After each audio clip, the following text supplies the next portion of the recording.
കേട്ടു. പൊട്ടിയ ശബ്ദം കേട്ടു. താൻ എങ്ങോട്ട് നോക്കിയിട്ടാടോ ബസ് ഓടിക്കണേ? നല്ല കണ്ണാടി പോലത്തെ റോഡാണല്ലോ ബോംബെക്കും ബാംഗ്ലൂർക്കൊക്കെ. തോന്നുമ്പോ ഡ്രൈവർമാർക്ക് പൊട്ടിക്കാൻ ഞാൻ എന്താ ബലൂണ വാങ്ങി തരണേ? ടയറല്ലേ? ഒന്നും പറയണ്ട, പോടാ.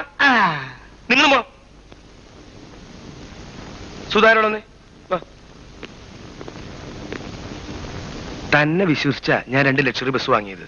കാര്യങ്ങളൊക്കെ നേരാമണ്ണം നോക്കാതെ താനും മത്തായി ആവാണെങ്കിൽ ബസ് 2 ഞാൻ തമിഴ്നാട്ടിലേക്ക് മാറ്റും. മുതലാളിയുടെ വിഷമം എനിക്കറിയാം. എല്ലാം ഞാൻ ഏറ്റല്ലോ. അത് മതി. എന്തിനാ പുള്ളി ഉടുപ്പിട്ട് നിൽക്കണേ? ഇവിടെ വല്ല പുലിക്കളി ഉണ്ട്? സുധാര, അങ്ങേരെന്താ സുധാരനോട് രഹസ്യം പറഞ്ഞത്? ഏയ് ഒന്നുമില്ല. തങ്കം പോലത്തെ മനുഷ്യനാ. എന്തിനാ കൊച്ചമ്മ വെറുതെ സംശയിക്കുന്നത്? പുറത്ത് തങ്കം തന്നെയാ, അകത്ത് ചെമ്പുണ്ടോന്ന് ഈയിടെ എനിക്കൊരു സംശയം.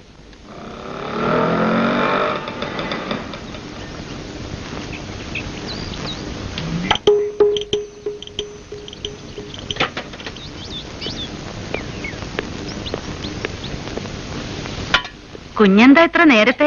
അരി അടുപ്പത്തിടാൻ പോകുന്നേ ഉള്ളൂ. മോനെ, അച്ഛൻ വന്നടാ. അറിഞ്ഞു. പുറത്തെ ബോർഡിൽ പത്മശ്രീ വീരഭദ്രൻ എന്ന് എഴുതി വെച്ചിരിക്കുന്നത് കണ്ടുല്ലോ. അച്ഛൻ എന്നായി പത്മശ്രീ കിട്ടിയത്? അതിപ്പോ എല്ലാവർക്കും കിട്ടണതല്ലേ, അച്ഛനും കിട്ടിയിട്ടുണ്ടാവും. ഞാനൊരു കാര്യം പറയാൻ മറന്നുപോയി. അച്ഛൻ വന്ന് കാലും മുഖം കഴുകി തുടയ്ക്കാൻ ഞാൻ തോർത്തെടുത്ത് കൊടുത്തപ്പം എന്റെ കയ്യിലേക്ക് വെറുതെ ഒന്ന് നോക്കി അച്ഛൻ ചോദിക്കുക, ഇന്നിവിടെ സാമ്പാറില്ലേന്ന്. ശോ, ഞാനപ്പോ സാമ്പാറിനെ മുറിച്ചിട്ട് പോലും ഇല്ലെന്നേ. അതിനിപ്പോ ഇവിടെ ഇന്ന് സാമ്പാറല്ലേ? എന്തത്ര അതിശയം? പോടാ അവിടുന്ന്. നിനക്കല്ലേലും അച്ഛന്റെ ജോത്സ്യത്തിൽ വിശ്വാസമില്ലല്ലോ. നീ അച്ഛനെ കണ്ടില്ലല്ലോ. നല്ല മാറ്റമുണ്ട്, നല്ല തേജസ്സും. എന്തും മുഖത്ത് നോക്കി തുറന്നടിച്ചു പറയുന്ന പാരമ്പര്യമുള്ള ഗുരുക്കന്മാരുടെ അവസാനത്തെ വേരാണ് ഞാൻ. അതെന്താണ് സാർ? താങ്കൾക്ക് ശേഷം തായ്വേരിൽ പുതിയ വേരുകളൊന്നും മുളച്ചില്ലേ? മുളച്ചല്ലോ, ഒന്ന് മുളച്ചു. ദേ നിക്കണു. അത് നേരാൻ വണ്ണം വളർന്നില്ല. എന്നാൽ തുറന്നു പറയണം. സത്യം സത്യമായി കേൾക്കാൻ എനിക്ക് വലിയ ഇഷ്ടമാണ്. എന്നാൽ ആദ്യം തന്നെ ഞാൻ പറയുന്നു, നിങ്ങൾ ഒരു തികഞ്ഞ കള്ളനാണ്. ശരിയാണ് ജോലിസരെ. ഞാൻ പുറത്തു വന്നിട്ട് 4 ദിവസമായുള്ളൂ. പിന്നെ എന്നെ പറ്റി അച്ഛൻ നാട്ടുകാരോട് എന്ത് വേണേലും പറഞ്ഞോട്ടെ. മകനായി പോയില്ലേ, ഞാൻ ക്ഷമിച്ചോളാം. പക്ഷെ നാട്ടുകാരുടെ മുഖത്ത് നോക്കി കള്ളാന്നൊക്കെ വിളിച്ചോണ്ടല്ലോ, അവരെടുത്തിട്ടൊന്ന് തടവിന്ന് വരും. മോനെ, ഊണ് കഴിച്ചിട്ട് പോവാടാ. എൻട്രൻസ് എക്സാമിനേഷന്റെ കോച്ചിങ്ങിന് എറണാകുളത്ത് പോകുന്നുണ്ടെന്ന് പറഞ്ഞ നേരെ കിട്ടിയില്ലെങ്കിലും എൻട്രൻസ് പരീക്ഷ എഴുതുന്ന ഒരു ക്രെഡിറ്റ് ആണെന്ന് അച്ഛൻ പറയുന്നത്. വീട്ടുകാരെ ബോധിപ്പിക്കാനെങ്കിലും. ഏതായാലും എറണാകുളത്തൊക്കെ പോകുന്നതല്ലേ, എന്റെ വക നിന്റെ കയ്യിൽ ഒരു അടയാളം കിടക്കുന്നത് നല്ലതാ. അതൊരന്തസ്സല്ലേ? എങ്ങനുണ്ട്? കല്ലുണ്ടായിരുന്നെങ്കിൽ കുറെ കൂടി നന്നായനെ. നമ്മുടെ കല്യാണം ഒന്ന് കഴിഞ്ഞോട്ടടി.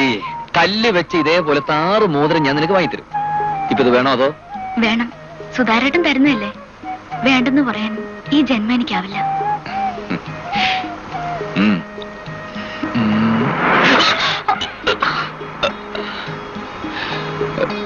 വല്ലതും പറ്റിയ ട്രെയിൻ എടുക്കുന്ന ബസ്സാ. നേരാമണ്ണം പിടിച്ചിരുന്നതോ ഞാൻ നേരത്തെ പറഞ്ഞതാ, മറക്കണ്ട കേട്ടാ. മത്തായി ചേട്ടനൊന്ന് വളച്ചിട്ട് വരാം. മത്തായി ചേട്ടോ, വണ്ടി നമുക്ക് രമണിയുടെ സ്റ്റഡി സെന്റർ വഴി ഒന്ന് വിട്ടാലോ? മത്തായി ചേട്ടൻ അതൊരു റണ്ണുമാവും, രമണിക്ക് അവിടെ ഇറങ്ങുകയും ചെയ്യാം. എന്താ? അത് വേണോ സുധാര? അവളോട് നടന്നു പോകാൻ പറ. ഒരു പെണ്ണിന് വേണ്ടി അനാവശ്യമായി ജീവിതത്തിന്റെ സ്റ്റെറിങ് തിരിക്കണോ? വേണോ? നല്ല റോഡിലൂടെയാണ് ഇപ്പൊ വണ്ടി ഓടുന്നത്. നീ തിരിക്കാൻ പറയുന്നത് കട്ട് റോഡിലേക്കാ. റോഡ് ഇത്തിരി മോശവും.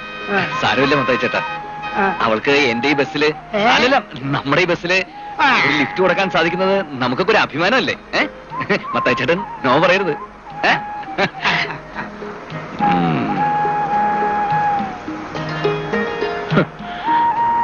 കോളേജിന്റെ വാതിക്കെ കൂടെ വണ്ടി വിടാൻ പറഞ്ഞപ്പോ മൂപ്പർക്ക് അത്ര പിടിച്ചില്ല. പോയി പണി നോക്കട്ടല്ലേ?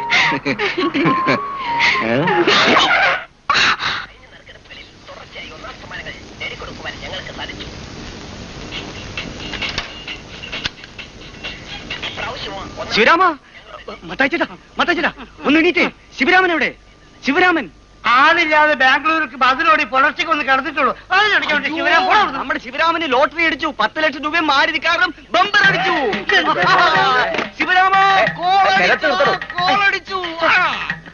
എന്താ കാര്യം? നീ അന്ന് എന്നോട് വാങ്ങിച്ച ടിക്കറ്റില്ലേ, അതിന് ഫസ്റ്റ് പ്രൈസ് അടിച്ചു. 10 ലക്ഷം രൂപ ഒരു മാറിക്കാറും. ഞാനാണോ കൊച്ചു കണ്ടക്ടറെ? നീ വെറും മുതലാളിയല്ല, കണ്ടക്ടർ മുതലാളി. എനിക്കിപ്പോ പണത്തിനാണ് ആവശ്യം. നീ ഇതെടുത്തിട്ട് 5 രൂപ ഇങ്ങിതാ. ആ ടിക്കറ്റ് ഞാൻ മന്ദം പ്രകാശിന് വിറ്റു. ദ്രോഹി.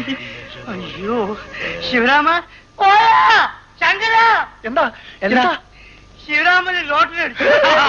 നിന്നെ പറയട്ടെ, അത് മന്ദം പ്രകാശന് മറച്ചു വെച്ചു. ആർക്ക് മറിച്ചു വെച്ചാൽ സാരമില്ല, എന്റെ കമ്മീഷൻ കിട്ടും. പ്രകാശിന്റെ വീടവിടാ. ശിവരാമ, ശിവരാമ, ഇത്രയൊക്കെ ആയിട്ടും പോത്തോലെ ഉറങ്ങുന്നുണ്ടില്ല. പോത്തുപോലെ കിടന്ന് ഉറങ്ങിയല്ല, ബോധം കെട്ട് കിടക്ക. പോയി വെള്ളെടുത്തോണ്ട് ഒരു പോ, പോ. ശിവരാമ, ശിവരാമ, ശിവരാമ, ശിവരാമ.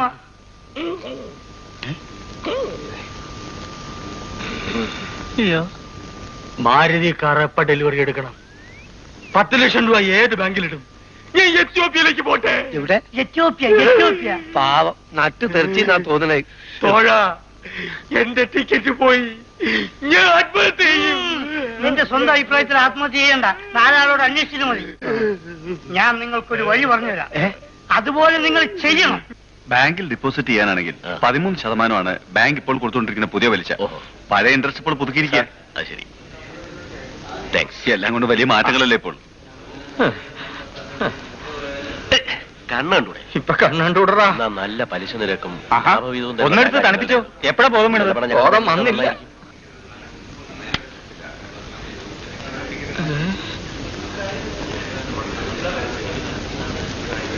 പ്രകാശ, ഞങ്ങളുടെ ബാങ്കിന് വേണ്ടി ക്യാൻവാസ് ചെയ്തിരിക്കുകയാണ്. ഇത് ബാങ്കിന്റെ കാര്യമൊന്നും അല്ല മാഷേ.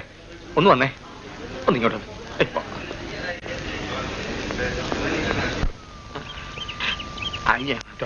എന്താ കാര്യം? എന്റെ പൊന്ന് പ്രകാശ, അന്ന് എനിക്ക് അബദ്ധം പറ്റിയതാ. ആ ടിക്കറ്റ് എന്റേതല്ലേ? അത് ഞാൻ ശിവരാമന്റെ അടുത്ത് വാങ്ങിച്ചതല്ലേ? അയ്യോ, ഞാനല്ലേ അത് ആദ്യം വാങ്ങിച്ചത്. അതെനിക്ക് തന്നൂടെ? നിങ്ങൾ എന്തായി സംസാരിക്കുന്നത്? എനിക്ക് ടിക്കറ്റ് തരാൻ പറ്റില്ല. മാറോ. സംഭവിച്ചേ ടിക്കറ്റ് നിങ്ങൾ കൊടുക്കും വേണ്ട, സമ്മാനത്തുക 50-50 ആക്കി കളയുന്നു. പറ്റില്ല. അതെല്ലാം പോട്ടെ, വട്ടച്ചെലൊരു 25,000 കൊടുത്തേരെ. ഇല്ല.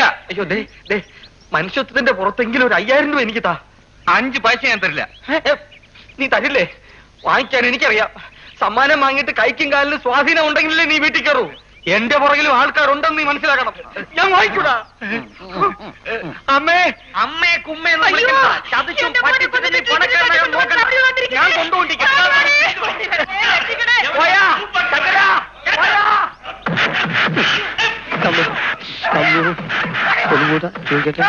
രണ്ടെന്ന് വെച്ചാൽ കേട്ടില്ല. എന്നാലേ ഇതിന്റെ ഷെയർ നമുക്കും കിട്ടും, ഉറപ്പാ.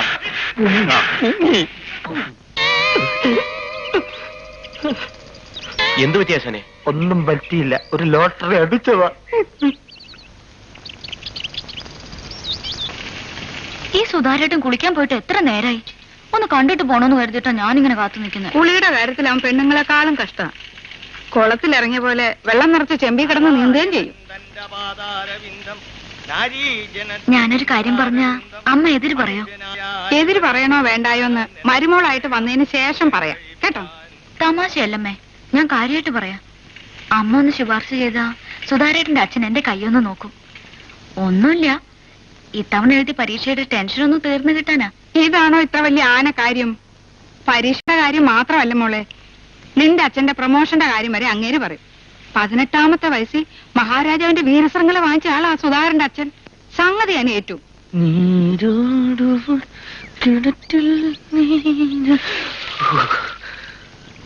എന്തൊരു തണുപ്പ പോ.